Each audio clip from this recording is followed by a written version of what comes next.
Salut, c'est Mathieu, le blog Transformation Physique, un blog pour ceux qui veulent encore muscler et en bonne santé. Et aujourd'hui, on va voir comment optimiser ton sommeil pour améliorer tes performances et ta composition corporelle. Mais avant ça, tu peux télécharger gratuitement dans la description un e-book sur la perte de poids et la prise de muscle. Et bien sûr, un programme de musculation et un calculateur de taux de masse grasse, c'est gratuit. Et n'oublie pas de t'abonner à la chaîne et de liker. Allez, c'est parti.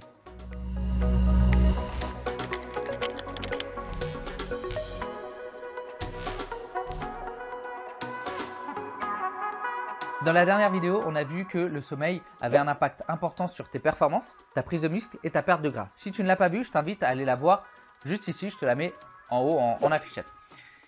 Et aujourd'hui, on va voir justement comment tu vas pouvoir optimiser ton sommeil pour optimiser justement tes performances, ta prise de muscle et ta perte de gras.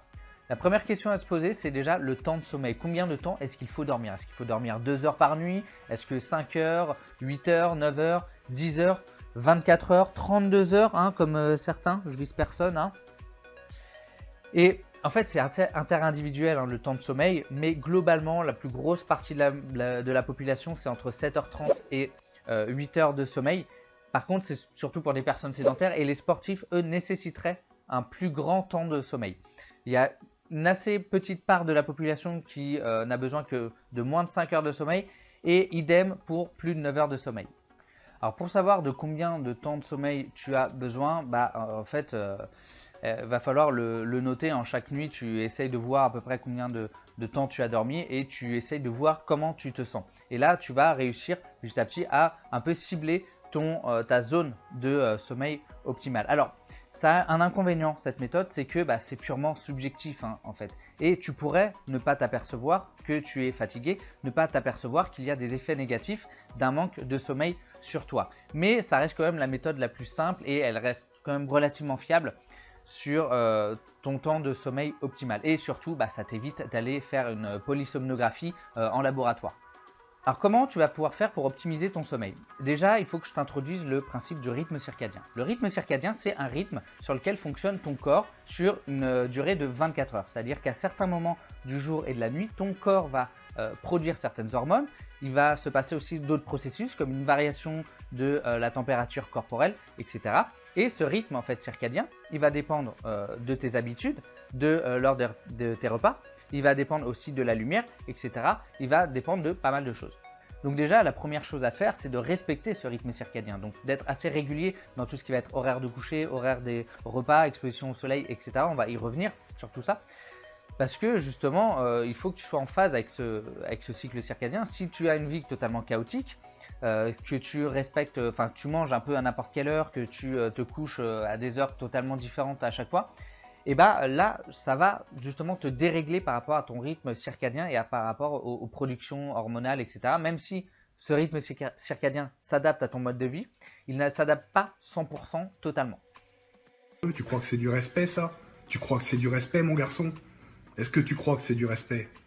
Hein? Alors la première chose à faire pour respecter ton rythme circadien, c'est de t'exposer à la lumière dès le matin et tout au long de la journée, parce que la lumière, ça a un impact important sur ton biorhythme et donc sur le rythme veille-sommeil. Et tu as des lumières qui existent qui imitent la luminosité du soleil, surtout en hiver quand tu n'as pas beaucoup d'exposition. Et tu as aussi des réveils simulateurs d'aube qui sont quand même bien plus sympathiques que ton réveil hyper abrupt avec la sonnerie que tu détestes. S'il est important de t'exposer à la lumière pendant la journée, le soir c'est quand même totalement l'inverse. Il vaut mieux éviter les sources de lumière le soir avant de s'endormir et notamment la lumière bleue dégagée par les écrans d'ordinateur, téléphone, tablette, etc. Et là, tu l'as entendu plein de fois ce truc là et tu te demandes peut-être pourquoi, mais tout simplement parce que, comme je te l'ai dit, le corps est sur un rythme circadien. C'est-à-dire que le soir, au moment de se coucher, tu vas produire de la mélatonine. Sauf que la lumière va inhiber la production de mélatonine. Et donc, tu auras plus de mal à t'endormir et ton sommeil sera de moins bonne qualité. Et qu'est-ce que tu fais, Bouli? La température aussi dans la pièce a un rôle important et l'idéal serait d'être entre 15 et 19 degrés. Avant de t'endormir, il faut aussi que tu te détendes. C'est-à-dire que souvent, on se couche, on a le cerveau en ébullition, on se dit « ouais, mais demain, il faut que je fasse ça, j'ai ça à faire, j'ai tout un tas de trucs ». Et généralement, tu galères à t'endormir à cause de toutes ces pensées. Déjà, premier conseil, c'est de noter en fait toutes tes pensées, de noter tout ce que tu as à faire le lendemain, etc. pour le fait de ne plus avoir à y penser parce que c'est noté et donc là tu risques plus de l'oublier. Ça c'est la première chose à faire. Deuxième chose, eh bien, tu peux aussi faire de la relaxation, faire de la méditation qui vont avoir aussi bien d'autres bienfaits au-delà simplement du sommeil. Et troisième chose, pour te détendre, hein, là tu l'auras peut-être deviné, c'est l'orgasme. Ça, généralement, ça te détend et tu passes une bien meilleure nuit. Donc, il est temps pour toi de te faire du bien.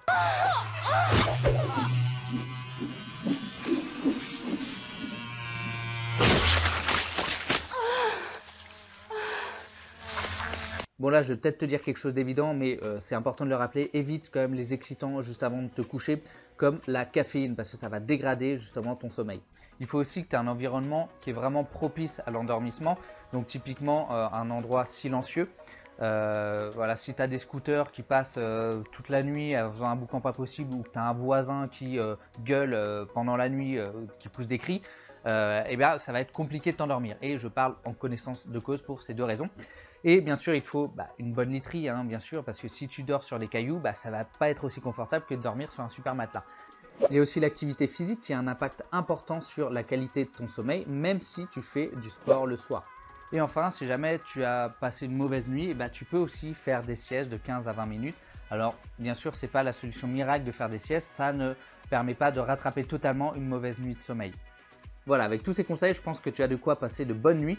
Alors bien sûr, tu as aussi des pathologies du sommeil, hein, et là, il faudra plutôt voir avec ton médecin. Hein, si tu souffres d'apnée du sommeil ou du syndrome des jambes sans repos, de la nicturie, etc., etc. Là, ce n'est plus de mon ressort, hein, je ne suis pas médecin.